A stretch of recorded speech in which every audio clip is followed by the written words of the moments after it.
যদি কোন সালাবাজ দখলবাজ সন্ত্রাসবাদকে আশ্রয় প্রশ্রয় দেয়, সেই নেতা যতই বড় হোক না কেন চকরিয়ার জনগণ তাকে প্রত্যাখ্যান করবে। আমরা বলতে চাই, কোন পরিবার যদি সন্ত্রাসবাদী চাঁদাবাজদেরকে প্রশ্রয় দেয়, সেই পরিবারকে জনগণ প্রত্যাখ্যান করবে। প্রিয় ভাইরা, আজকে নানান ধরনের হুমকি দেওয়া হয়। নতুন বাংলাদেশ আমাদেরকে কি বলে দিয়েছে? জুলাইয়ের চেতনা কি? জুলাইয়ের চেতনা হচ্ছে আমাদের এই দেশে কেউ রাজা কেউ প্রজা নয়। বাংলাদেশের সকল নাগরিক বাংলাদেশের এক একজন সম্মানিত নাগরিক। আমরা রাজা প্রজার দেওয়াল ভেঙে দিতে চাই। আমরা দেশের গণমানুষের অধিকার প্রতিষ্ঠা করতে চাই। আপনারা জানেন, জামাত ইসলামী কোন রাজপ্রাসাদ থেকে জন্ম হয় না। জামাত ইসলামী ক্যান্টনমেন্ট থেকে তৈরি হয় না। জামাত ইসলামী এদেশের প্রতিটি কেটে খাওয়া নাগরিকের সংগঠন। জামাত ইসলামী এদেশের প্রতিটা নাগরিকের সংগঠন। আমরা বলতে চাই, বর্তমানে কোন দল ক্ষমতায় নাই, ঠিক কিনা? অন্তর্বর্তীকালীন সরকার দেশ চালাচ্ছে, কিন্তু আমরা দুঃখের সাথে লক্ষ্য করছি বর্তমান প্রশাসন, সেটা সিভিল প্রশাসন হোক এবং সেটা পুলিশ প্রশাসন হোক, আজকে তারা নিজেরা একটা বড় বৈষম্য তৈরি করেছে, ঠিক কিনা? তারা কোন কোন দলকে রাষ্ট্রের মালিক মনে করছে, ঠিক কিনা?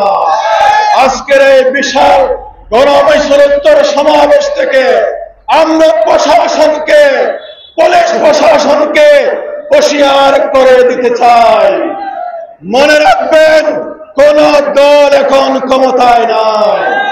সকল অধিকার সকলের জন্য সমান।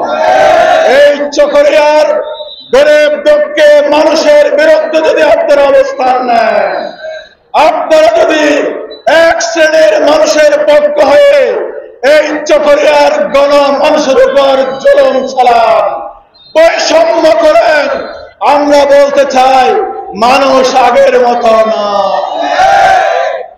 ২৪ জুলাই বিপ্লব মানুষের চোখ খুলে দিয়েছে। ২৪ গণবিপ্লব মানুষদেরকে সাহস জুগিয়েছে। আমরা কারো রক্ত চক্ষুকে ভয় করে না, আমরা কারো হুমকি দমকিকে ভয় করে না। জামাত ইসলামী রাজপথের সংগঠন, আমরা লড়াই করে এসেছি।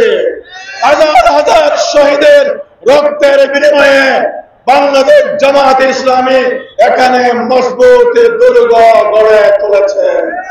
আমরা সকল বৈষম্যের বিরুদ্ধে অবস্থান নেব ইনশাআল্লাহ।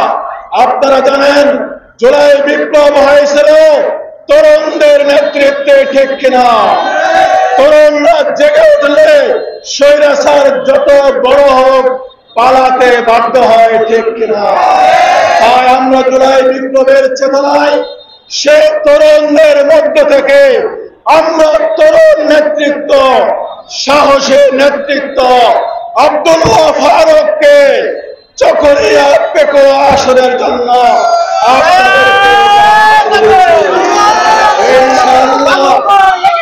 ইনশাআল্লাহ জুলাই বিপ্লবে যেমন তরুণদের গণ মিছিলে স্বৈরাচার বেসে গিয়েছিল, আব্দুল্লাহ ফারুকের নেতৃত্বে চকরিয়া পেকোতে আর একটি বিপ্লব হবে ইনশাআল্লাহ। সেই বিপ্লবের জন্য সাহস নিয়ে সকল বাধা অতিক্রম করে দাঁড়িপাল্লার বিজয় ছিনিয়ে আনার জন্য রাজপথে আপনাদেরকে আহ্বান জানাচ্ছি। আপনারা যদি আগামীতে একটি নিরাপদ, বৈষম্য মুক্ত, জুলুমবাজ মুক্ত সন্ত্রাস মুক্ত, চাঁদাবাজ মুক্ত চকরিয়া গড়তে চান, আব্দুল্লাহ ফারুকের নেতৃত্বে দাঁড়িপাল্লার বিজয় সুনিশ্চিত করতে হবে।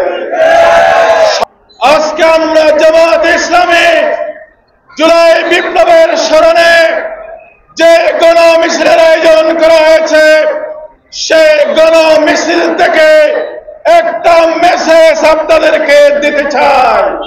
সেই মেসেজটা হচ্ছে 24-এর গণ আন্দোলনে জুলাই যোদ্ধারা বুকের তাজা রক্ত দিয়েছিল, শুধুমাত্র কোন দলকে ক্ষমতা থেকে নামিয়ে আরেকটি দলকে ক্ষমতায় তোলার জন্য না। সেই বিপ্লবের চেতনা ছিল একটি বৈষম্য মুক্ত, চাঁদাবাজ মুক্ত বাংলাদেশ গড়ে তোলা। কিন্তু আমরা কি দেখেছি? শহীদের রক্তের দাগ শুকাবার আগে গোটা বাংলাদেশকে এক শ্রেণীর মানুষ চাঁদাবাজের নগরীতে পরিণত করেছে।